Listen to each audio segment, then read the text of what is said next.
Hi students, welcome to IIT Manthan. I am Sahil. Today we'll start with a new chapter which is periodic table. तो देखो हमने अभी तक दो chapters cover किए हैं. कौन से? एक तो मोल कॉन्सेप्ट और सेकेंड एटॉमिक स्ट्रक्चर. अब ये दोनों चैप्टर्स किस में आते हैं? फिजिकल केमिस्ट्री में आते हैं. फिजिकल केमिस्ट्री में क्या होगा? जैसा कि नाम है, फिजिक्स भी होगी थोड़ी सी, राइट? केमिस्ट्री में थोड़ी सी फिजिक्स होगी और इसमें क्या होंगे? बहुत सारे न्यूमेरिकल्स होंगे. तो जिन साइंटिस्ट का नाम तुमने सुना फिजिकल केमिस्ट्री में, एटॉमिक स्ट्रक्चर स्पेशली, जैसे कि हाइजेनबर्ग, डी ब्रोई, आइंस्टाइन भी E=mc², ये साइंटिस्ट जो हैं ये फिजिसिस्ट भी थे, राइट? तो फिजिकल केमिस्ट्री में क्या होगा? बहुत से न्यूमेरिकल्स होंगे. जस्ट लाइक मैथ्स, काफ़ी सारे न्यूमेरिकल्स थे. ये जो चैप्टर है पीरियोडिक टेबल, ये हमारा इनऑर्गेनिक का फर्स्ट चैप्टर है. तो this is the gateway of inorganic chemistry. Inorganic chemistry में तो दो चैप्टर्स कौन से हुए? फिजिकल के, एटॉमिक स्ट्रक्चर, मोल कॉन्सेप्ट. ये फर्स्ट चैप्टर है इनऑर्गेनिक केमिस्ट्री का. तो इनऑर्गेनिक केमिस्ट्री में बहुत सारी चीज़ें याद करने की होंगी. There will be a lot of things which you will have to learn. Just remember. तो मेमोरी जो है इसमें बहुत शार्प चाहिए.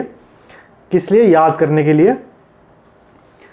और ये जो चैप्टर्स है इसमें बहुत सारे कॉन्सेप्ट ऐसे आएंगे जो बाकी के इनऑर्गेनिक के चैप्टर्स में एज इट इज़ रिपीट होंगे. तो इसमें जो है ध्यान थोड़ा ज़्यादा लगाना है, because a lot of concepts will be used as it is in rest of the chapters.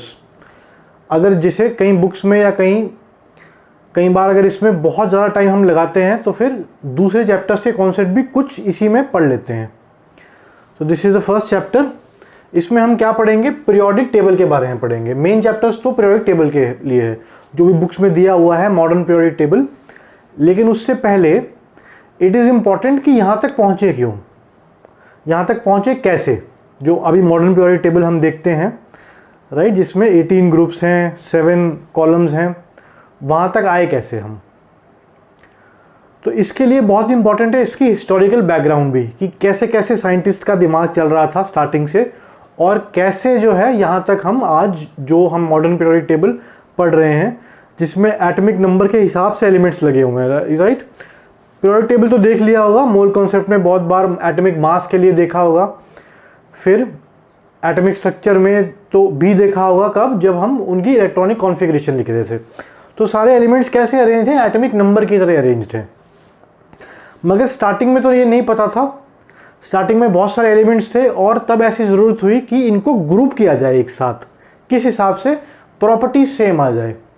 देखो, ग्रुपिंग की ज़रूरत क्यों होती है हमें? कोई भी स्पोर्ट्स मान लो, जैसे क्रिकेट मान लो. तो क्रिकेट में सपोज अगर हम लोकल टीम बना रहे हैं एक, और हमारे पास सपोज 300 प्लेयर्स का पूल पड़ा हुआ है, और हमें सेलेक्ट करना है कि अच्छा इस पोजीशन के लिए किस प्लेयर को लें. तो अगर हमें पता हो ये 300 प्लेयर्स हैं, इनमें से कितने विकेट कीपर्स हैं, कितने फास्ट बॉलर्स हैं, कितने स्पिनर्स हैं, कितने ओपनर्स हैं, कितने कीपर्स, विकेट कीपर्स हैं, स्पिनर, पेसर, ये सारा पता इंफॉर्मेशन, तब बनानी आसान होगी. या कुछ पता ही ना हो, हर प्लेयर की प्रोफाइल उठा के देखें, अच्छा ये है, हमें ये चाहिए, फिर मैच करवाएं. ऐसे इमेजिन करो कि एक लाइब्रेरी है और हमें एक बुक चाहिए केमिस्ट्री की, ऑर्गेनिक केमिस्ट्री की हमें एक बुक चाहिए, मॉरिसन एंड बॉयड, ठीक है, फॉरेन ऑथर की है. तो या तो हम लाइब्रेरी में सारी की सारी बुक्स ऐसे खिंडी हुई पड़ी हुई हों, हर बुक उठा के देखें, अरे अच्छा ये कौन सी बुक है, ये कौन सी बुक है, वो बेटर है. या फिर हम एक काम करें कि लाइब्रेरी में सारी बुक्स अच्छे से अरेंज करके रख दें. विच मीन्स, अरेंज करने का मतलब क्या है कि फिजिक्स की बुक यहाँ, मैथ्स की यहाँ, केमिस्ट्री की यहाँ, ठीक है, इंग्लिश की यहाँ, हिंदी की, बायो की यहाँ पे. फिर उसके अंदर केमिस्ट्री में जाएं, केमिस्ट्री में फिजिकल अलग, ऑर्गेनिक अलग, इनऑर्गेनिक अलग. फिर ऑर्गेनिक के अंदर भी फॉरेन ऑथर अलग और इंडियन ऑथर अलग. फिर फॉरेन ऑथर के अंदर भी रीसेंट अलग और रीसेंट पास्ट की अलग, है ना. फिर आसान होगा. सपोज करो 10,000 बुक्स पढ़ी हैं लाइब्रेरी में, कौन सा मेथड आसान होगा? ऐसे ही एलिमेंट्स को ग्रुप करना बहुत इंपॉर्टेंट था. अब आज के टाइम पे अराउंड 1811 एलिमेंट्स हैं. तो हमने इस तरह अरेंज कर रखा है कि फिजिकल प्रॉपर्टीज़, केमिकल प्रॉपर्टीज़, ये एलिमेंट्स की कुछ तो ऑर्डर हो. जैसे हाँ, अभी का मॉडर्न पीरियोडिक टेबल देखो किस तरह है.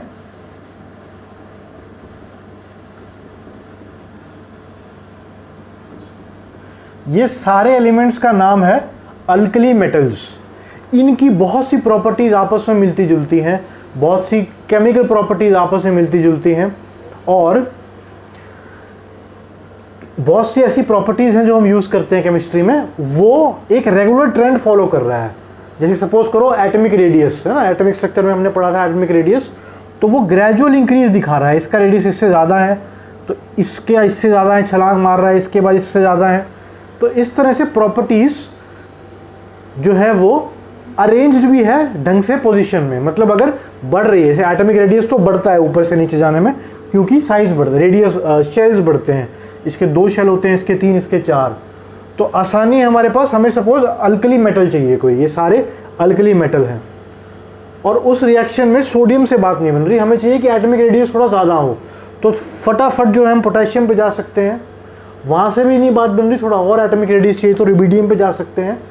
तो सिर्फ ग्रुप करना इंपॉर्टेंट नहीं है, सिमिलर फिजिकल केमिकल प्रॉपर्टीज़ के अकॉर्डिंग ग्रुप करना तो इंपॉर्टेंट है ही, साथ में प्रॉपर्टीज ऐसी हों जो धीरे धीरे इंक्रीज कर रही हो या डिक्रीज कर रही हो, कोई ट्रेंड फॉलो कर रहे हो। ट्रेंड का मतलब क्या है, कोई ढंग का पैटर्न हो कि जैसे एटॉमिक रेडियस है वो बढ़ रहा है। तो इस वजह से सब साइंटिस्ट क्या कोशिश कर रहे थे कि सारे एलिमेंट्स को हम इस तरह से अरेंज कर दें कि कोई पैटर्न हो, राइट, कि इस पैटर्न में फिजिकल प्रॉपर्टीज सेम हो और ऊपर से नीचे जाते हुए प्रॉपर्टीज अगर सिमिलर भी हो रही हैं, जैसे रेडियस है थोड़ा थोड़ा बढ़ रहा हो आपस में, ऐसे लेफ्ट से राइट जाएं तो प्रॉपर्टीज थोड़ी सिमिलर हो, या जो अलग अलग हो वो ग्रेजुअली इंक्रीज डिक्रीज कुछ हो रही हो, कुछ तो ऐसा पैटर्न हो, कुछ तो ऐसा ट्रेंड हो। इसलिए हमें ज़रूरत पड़ी पीरियोडिक टेबल बनाने की और एलिमेंट्स को ग्रुप करने की। तो अब हम ये समझ गए हैं कि पीरियोडिक टेबल की इंपॉर्टेंस क्या है, ताकि सेम से एलिमेंट्स एक साथ ग्रुप हों, कोई लॉजिक लग रहा हो, प्रॉपर्टीज़ जो हैं वो ग्रेजुअल इंक्रीज डिक्रीज हो रही हों। ठीक है, एक तो सिमिलर एलिमेंट साथ में हो और कुछ ऐसी प्रॉपर्टी जैसे एटॉमिक रेडियस हो गया, आयनाइजेशन एनर्जी हो गया, ये सारी जो है ग्रेजुअली इंक्रीज हो या डिक्रीज हो, जिससे कुछ पैटर्न हमें समझ आए। नाउ द फर्स्ट साइंटिस्ट जिसका नाम आता है वो है डिबोनियर्स ट्रायड। बट इससे पहले भी आई वॉन्ट डॉबरनियर ट्रायड के पहले लेवोजियर का नाम याद रखो। लेवोजियर, इसने क्या किया था, इसने ग्रुप किया था एलिमेंट्स को मेटल्स और नॉन मेटल्स में। अब 10th की अगर तुम्हें याद हो तो इसमें क्या था, मेटल्स कौन से होते हैं जिनमें लस्टर होता है, हाई मेल्टिंग बॉइलिंग पॉइंट होते हैं, हार्ड होते हैं, डेंसिटी ज़्यादा होती है, फिर मैलिएबल, डक्टाइल, सोनरस, वो सब, और नॉन मेटल्स उसके ऑपोजिट हो गए। डॉबरनियर ने, फिर कहानी यहां से स्टार्ट होती है। डॉबरनियर, जब तक देखो मेन ये चैप्टर किसके ऊपर है, मॉडर्न पीरियोडिक टेबल के ऊपर है। अभी हम क्या पढ़ रहे हैं, हिस्टोरिकल डेवलपमेंट पढ़ रहे हैं। जब तक कि मॉडर्न पीरियोडिक टेबल नहीं आया तब तक क्या हिस्ट्री में इंपॉर्टेंट डेवलपमेंट्स हुई जिससे कि मॉडर्न पीरियोडिक टेबल आ पाया। तो उसमें किस किस का नाम याद रखना है, डॉबरनियर का। लेवोजियर ने सिर्फ मेटल नॉन मेटल में कैटेगराइज किए थे। कहानी शुरू हुई पीरियोडिक टेबल की डॉबरनियर ट्रायड से। तो इसने कोशिश की कि इसने ट्रायड क्या होता है, 3 एलिमेंट्स, तिगड़ी, तो 3 एलिमेंट्स लिए इसने और देखा कि इनकी प्रॉपर्टीज जो हैं तीनों की सिमिलर हैं। जैसे कि फ्लोरीन, क्लोरीन, ब्रोमीन लिया इसने, लिथियम, सोडियम, पोटेशियम लिया। तो इसने क्या किया, 3 एलिमेंट्स के पेयर लिए, सॉरी पेयर नहीं बोलेंगे, 3 एलिमेंट्स के ट्रायड लिए। पेयर तो 2 का हो गया, ट्रायड क्या हो गया, 3 का। तो 3 एलिमेंट्स लिए इसने, ग्रुप में रखे, और इसने किस चीज़ के अकॉर्डिंग रखे, एटॉमिक वेट के अकॉर्डिंग। कोई ना कोई प्रॉपर्टी तो होनी चाहिए ना, एटॉमिक वेट के अकॉर्डिंग रखे इसने। इसमें इसने देखा कि जो वेट है, जैसे इसका 7 है, इसका 23 है और इसका है 39। इसने क्या ऑब्जर्व किया कि बीच वाले का जो एटॉमिक वेट है वो कोनों वालों का अर्थमेटिक मीन है। मीन क्या होता है, 2 एलिमेंट्स का, 2 नंबर्स का प्लस करके डिवाइड बाय 2। 3 नंबर्स का मीन क्या होगा, प्लस करो 3 को डिवाइड बाई 3, तो इन दोनों का मीन क्या हुआ 39 प्लस 7/2 विच इज 23। तो ये नंबर आ गया करेक्ट। तो जितने भी 3 एलिमेंट्स लिए इसने, सब में क्या हुआ, मिडल जो था वो अर्थमेटिक मीन था कॉर्नर वंस का।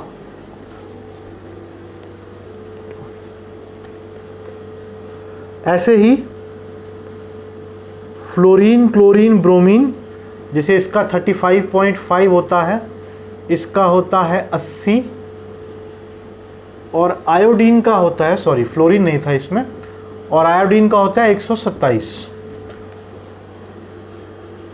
तो इसका वेट होना चाहिए 160 के आसपास, वहीं आसपास आएगा, ये बिल्कुल एग्जैक्ट नहीं है।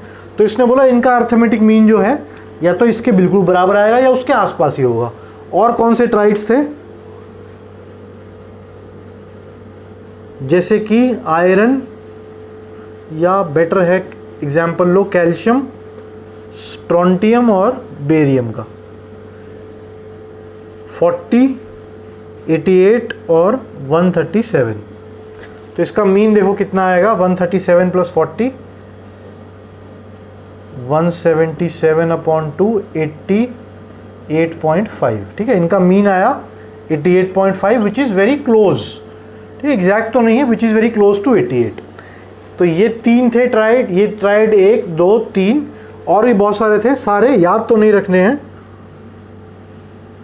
आयरन, कोबाल्ट एंड निकल, इनके एटॉमिक वेट कितने हैं, 55.8, 59 एंड 58.7। तो इसका अर्थमेटिक मीन भी इसके पास तो नहीं है लेकिन क्लोज है। अगेन ये 3 भी बहुत सिमिलर हैं प्रॉपर्टीज में। तो ये तीनों एलिमेंट्स क्या हैं, जितने भी ट्राइड्स हैं सब में 3 एलिमेंट्स हैं और तीनों की प्रॉपर्टीज काफ़ी सिमिलर है। तो सब साइंटिस्ट क्या कर रहे हैं कोशिश अभी हिस्ट्री में, एक तो कोशिश कर रहे हैं कि सारे सिमिलर एलिमेंट्स को एक साथ रख पाएँ किसी प्रॉपर्टी के बेस पे। तो इसने क्या बेस रखा कि एटॉमिक वेट के अकॉर्डिंग अरेंज करो, 3-3 के सेट लो, कोनों वालों का जो एटॉमिक वेट का अर्थमेटिक मीन है वो बीच वाले के बराबर होगा, करेक्ट। मगर डिबोनियर ने, इसका फेलियर क्या था, इसमें प्रॉब्लम क्या थी, एक तो प्रॉब्लम ये थी इसकी, ठीक है, ये एलिमेंट्स थे, सारे याद तो नहीं रखने हैं, 2-3 का पेयर ये याद रखो, ये याद रखो, लिथियम वाला और क्लोरीन वाला। एक तो प्रॉब्लम क्या हुआ कि जितने भी एलिमेंट्स उस टाइम पे नोन थे सबके ट्राइड्स नहीं बन रहे थे, है ना। अगर आप अरेंज कर ही रहे हो सारे एलिमेंट्स को तो सभी के ट्राइड्स बनने चाहिए। तो इसके डीमेरिट क्या हुए या लिमिटेशंस क्या हुई, इसकी लिमिटेशंस हुई, all known elements could not be arranged in triads।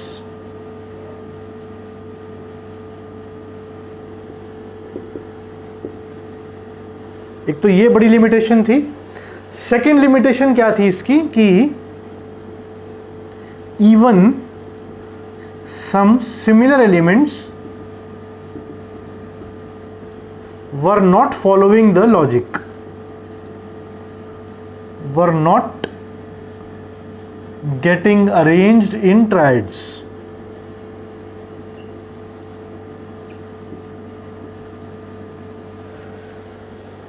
कहने का मतलब क्या है, सारे सिमिलर एलिमेंट्स जो हैं जैसे क्लोरीन, ब्रोमीन, आयोडीन, ट्राइड्स है इनका, क्लोरीन, ब्रोमीन और आयोडीन, इनका ट्राइड है, बहुत अच्छी बात है। ऐसे ही पोटेशियम ना, लिथियम, सोडियम और पोटेशियम का ट्राइड है। तो आगे रुबिडियम आ जाए अगर, वो भी इनसे सिमिलर है, तो ये 3 भी दिखाने चाहिए ट्राइड में, ये नहीं दिखा रहे हैं। ऐसे यहाँ पे फ्लोरीन लगा दें अगर, तो ये सारे प्रॉपर्टीज़ में बहुत सिमिलर हैं, तो ये यहाँ पे भी होना चाहिए रूल फॉलो, बट नहीं हो पा रहा। तो ये 2 इसके डीमेरिट्स थे। लेकिन फिर भी ये इंपॉर्टेंट क्यों था कि किसी साइंटिस्ट ने कम से कम ऐसा सोचा तो सही कि एलिमेंट्स को मैं अरेंज करूं किसी इस तरह, कोई तो ऐसा लॉजिक हो। जबकि ये थोड़ा हिट एंड ट्रायल जैसा था कि कुछ एलिमेंट्स अरेंज हो रहे हैं, मोस्टली नहीं हो पा रहे हैं, तो ये हिट एंड ट्रायल था। लेकिन इंपॉर्टेंट क्यों था कि सबकी आँख खुल गई कि हाँ कोई ना कोई ऐसा लॉजिक सोचें कि सिमिलर एलिमेंट्स एक साथ अरेंज हो जाएं और जिनको पढ़ने में थोड़ी आसानी हो। Now so the first scientist was Dobereiner and the second one Newland. Newland इसको बोलते हैं लॉ ऑफ ऑक्टेव्स। उसका कौन सा था? ट्राइड्स ऑक्टेव, 7 सुर के बारे में बात करेगा। ये कौन से होते हैं? सा रे गा मा। ये म्यूजिशियन भी था। सा रे गा मा पा धा नी, फिर सा तो रिपीट होगा। तो इसने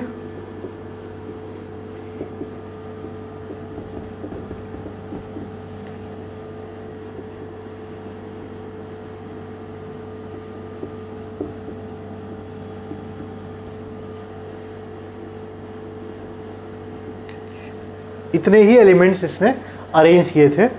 तो इसने क्या बोला कि अगर एटॉमिक वेट के अकॉर्डिंग लिखते रहो एलिमेंट्स को, तो every 8th element has similar properties to the first one. मतलब इसके बाद 8वां क्या है? अगर ये पहला है तो 8वां कौन सा है? ये है। अगर ये पहला है 1 2 3 4 5 6 7 तो 8वां ये है। अगर ये पहला है तो 8वां कौन सा है? 1 2 3 4 5 6 7 8। तो इनकी प्रॉपर्टीज सिमिलर होंगी। तो इसने क्या बोला? हर 8वें एलिमेंट की प्रॉपर्टी जो है पहले से सिमिलर है।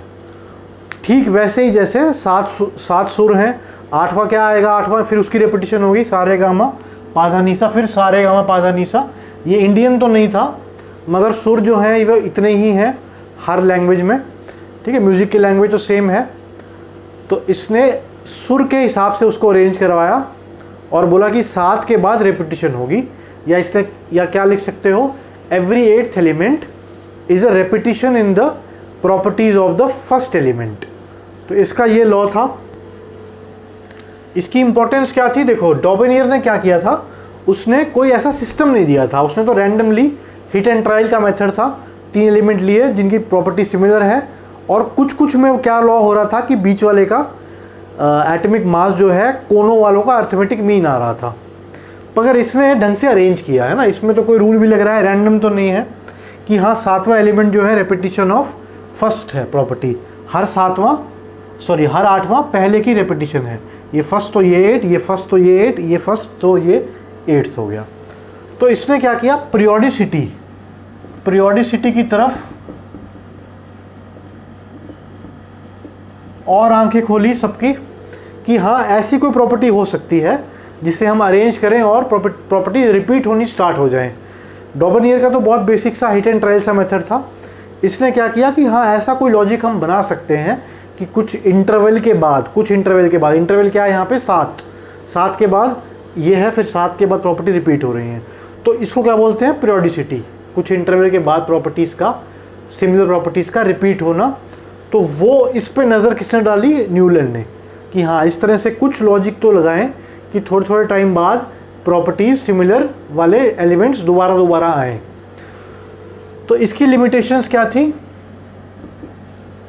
या इसका फेलियर क्या था? इसकी लिमिटेशंस थी, एक तो उस समय नोबल गैसेस डिस्कवर नहीं हुई थी, तो उसके बिना ही ये उसने दिया था noble gases were not discovered.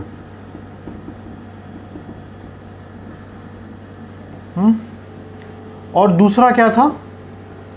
Only till calcium. सिर्फ यहीं तक ही वो अपनी बात को जस्टिफाई कर पाया था, उसके बाद इस तरह से अरेंज नहीं हो रहे थे। तो मतलब ये भी लिख सकते हैं ओनली टिल कैल्शियम, या फिर not for heavier elements, not for heavier elements. तो जैसे ही हैवियर एलिमेंट्स आए तो इसका ये जो मॉडल था वो थोड़ा सा हिल गया, क्योंकि उसके लिए जगह नहीं थी। तो ये 2 ड्रॉबैक्स थे। लेकिन इसका फ़ायदा क्या था कि इसने पीरियोडिसिटी या रेगुलर इंटरवल के बाद प्रॉपर्टीज़ का रिपीट होना, उसकी तरफ सबका फोकस बढ़ाया। तो this was the second scientist, उसका नाम है अलेक्जेंडर न्यूलैंड। नाउ नेक्स्ट जो साइंटिस्ट है दैट इज लूथर मेयर। सो सबसे पहले डॉबरनियर, उसके बाद का ट्रायड था, 3 तिगड़ी थी। न्यूलैंड में क्या बोला? सुरों की तरह 7 के बाद रिपीट होंगे। फिर लोथर मेयर था, लोथर मेयर का ग्राफ था, ठीक है, उसने ये बनाया इस तरफ y एक्सिस पे एटॉमिक वॉल्यूम और x एक्सिस पे एटॉमिक मास। और इसके बाद कौन सा था? मेंडलीव। मेंडलीव का जो पीरियोडिक टेबल था सबसे इंपॉर्टेंट मॉडर्न पीरियोडिक टेबल के अलावा वो था मेंडलीव का, जो इसके बाद पढ़ेंगे हम चौथे नंबर का, लोथरमेयर के बाद। मेंडलीव और लोथरमेयर ने बातें बहुत सी सेम की थी, बहुत सी बातें लोथरमेयर और मेंडलीव ने सेम सी की थी। ये डिमित्री मेंडलीव, ये रशियन था, ये जर्मन था। देखो वर्ल्ड वॉर 2 से पहले, वर्ल्ड वॉर 2 में क्या हुआ था? हिटलर हारा था। तो वर्ल्ड वॉर 2 से पहले Germany was the world power. जैसे अब यूएसए है, 91 में रशिया टूटा था, उससे पहले यूएसएसआर और अमेरिका वर्ल्ड पावर थी। ऐसे वर्ल्ड वॉर 2 से पहले Germany was the world power. तो बहुत सारे साइंटिस्ट, मोस्टली साइंटिस्ट जो होंगे, जैसे आज जो रिसेंट साइंटिस्ट हैं वो यूएसए के होंगे मोस्टली, और 1800 1900 अर्ली में मोस्टली नेम्स जो मिलेंगे वो जर्मन के मिलेंगे। जैसे हाइजेनबर्ग, डी ब्रोई, आइंस्टाइन, ये सारे जर्मन्स थे। और ये भी जर्मन था, लोथरमेयर। हाँ, तो इसने क्या किया? ग्राफ में एलिमेंट्स को लगाया, वाई एक्सिस पे रखा एटॉमिक वॉल्यूम और एक्स एक्सिस पे रखा एटॉमिक मास।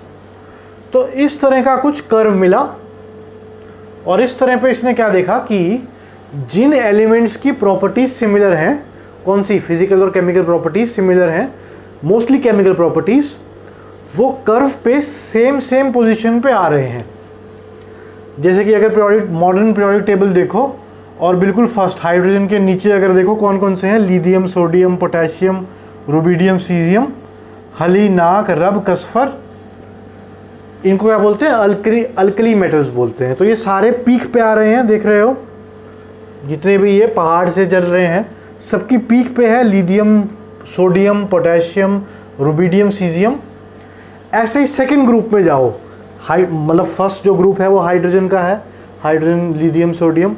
उसके इधर देखो तो कौन सा है? बेरिलियम, मैग्नीशियम, कैल्शियम, बे, मग, का, सर, 12। तो पीक के जस्ट नीचे ये एलिमेंट्स आ रहे हैं, alkali earth metals, beryllium, magnesium, calcium, strontium, barium.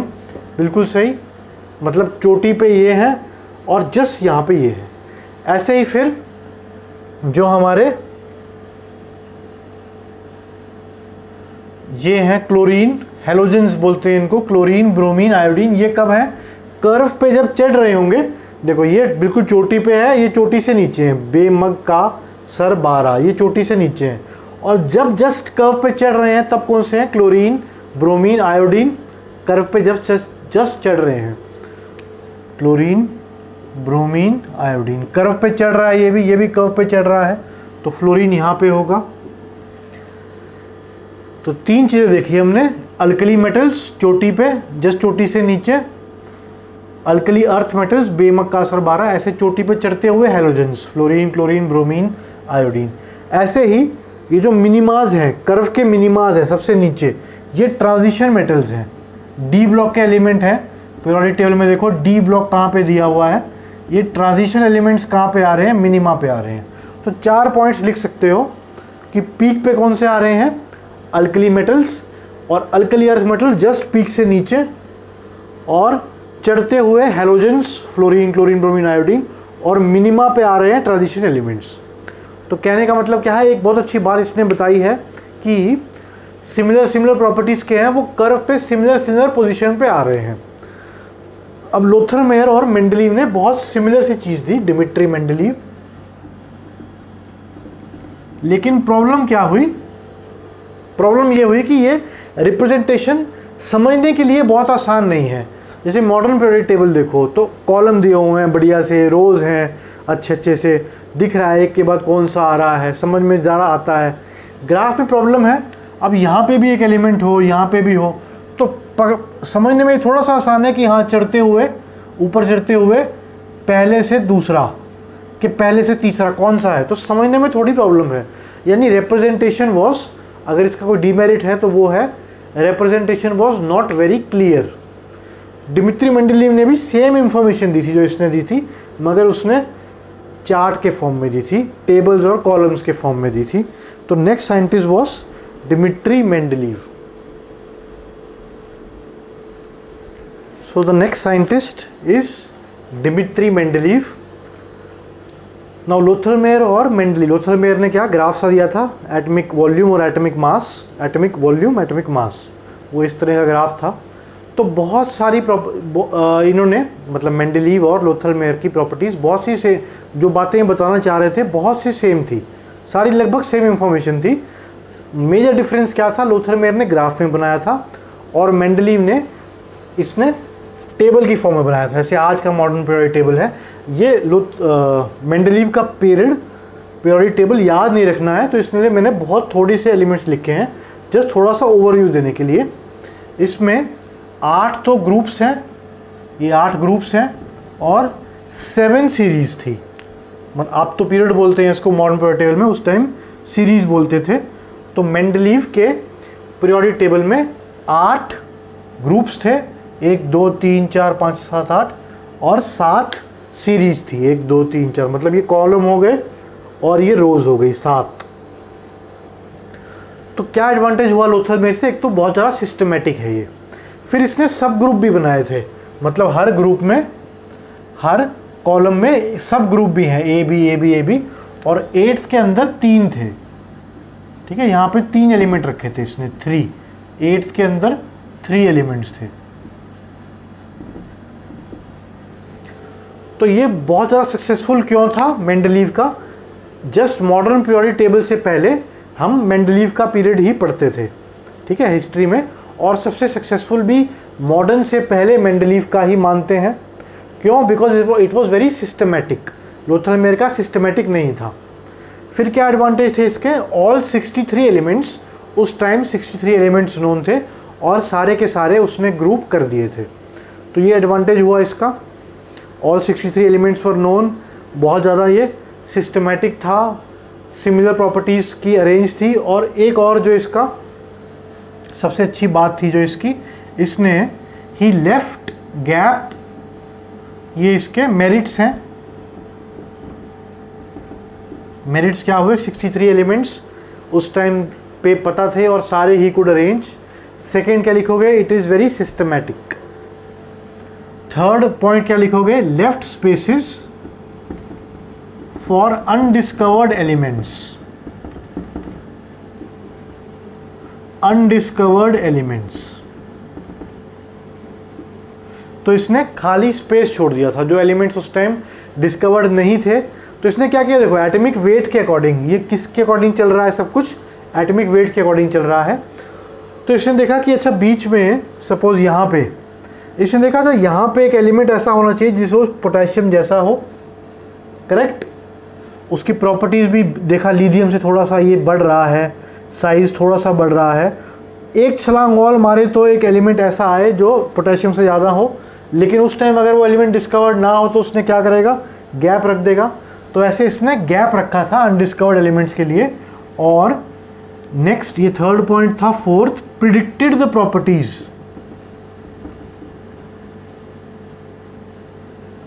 Predicted the properties of those elements.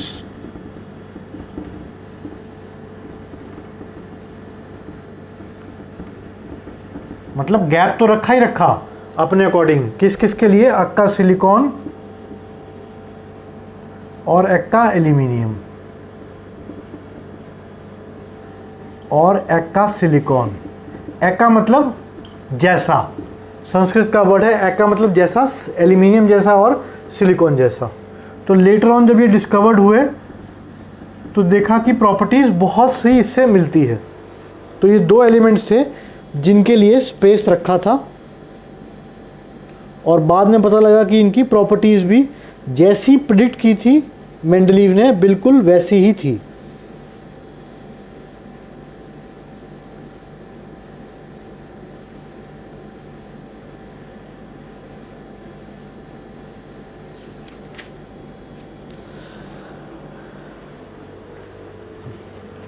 Gallium और जर्मेनियम, करेक्ट। तो दिस वाज द एडवांटेज और डिसएडवांटेज क्या था? डिसएडवांटेज ही बहुत सारे थे। देखो डिसएडवांटेज अब बोल रहे हो कि सबसे अच्छा है मेंडलीव का, लेकिन इसको स्टडी भी बहुत अच्छे से हम करेंगे इसलिए। और इसके लिमिटेशंस क्या हुए? लिमिटेशंस ये हुए इसके,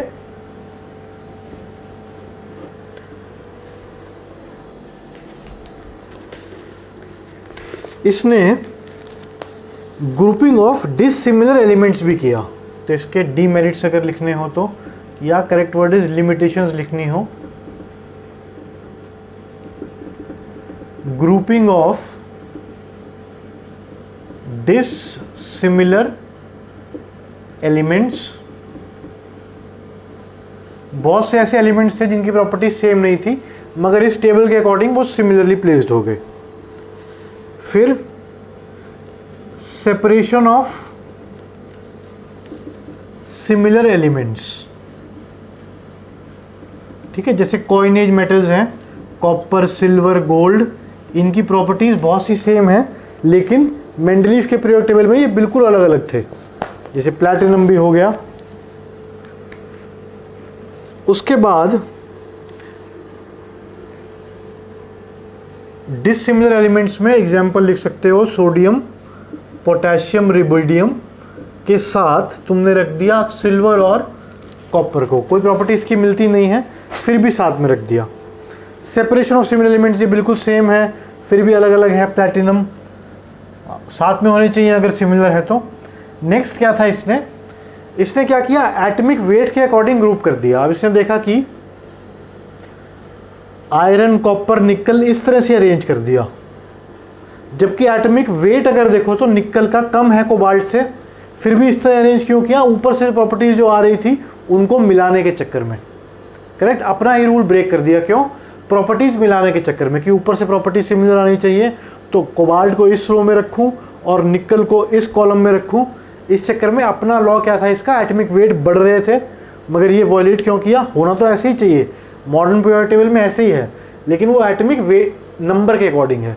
यहाँ पे क्या है? एटॉमिक वेट के अकॉर्डिंग। तो क्यों इसने रूल अपना ब्रेक किया कि अच्छा ओके ऊपर से प्रॉपर्टीज मिलनी चाहिए, इसलिए कोबाल्ट को यहाँ रख देता हूँ, निकल को यहाँ पे। लेकिन इसका रूल क्या था? एटॉमिक वेट के अकॉर्डिंग, वो इसने खुद से ब्रेक कर दिया। तो वॉयलेट इट्स ओन रूल किस केस में? कोबाल्ट और निकल के केस में। ऐसे टेल्यूरियम, आयोडीन, सेम गलती इसने टेल्यूरियम और आयोडीन में भी की। इनके एटॉमिक वेट के अकॉर्डिंग नहीं अरेंज किया इन्हें। क्यों? ऊपर से देखा प्रॉपर्टी सेम आनी चाहिए, अच्छा टेल्यूरियम लगा देते हैं, जबकि एटॉमिक वेट इनके इधर उधर है। तो इसमें अगर कुछ याद रखना है तो मेन ये प्रॉपर्टी, ये चीज़ें याद रखनी है, लिमिटेशंस और इसके एडवांटेज क्या थे, इसके मेन जो थे, इतना सक्सेसफुल क्यों हुआ है, वो पॉइंट्स याद रखने के हैं, सिस्टमैटिक वगैरह जो थे। और इसने प्रिडिक्ट कर दी थी प्रॉपर्टीज़, एक का एल्यूमिनियम की और एक का सिलिकॉन की।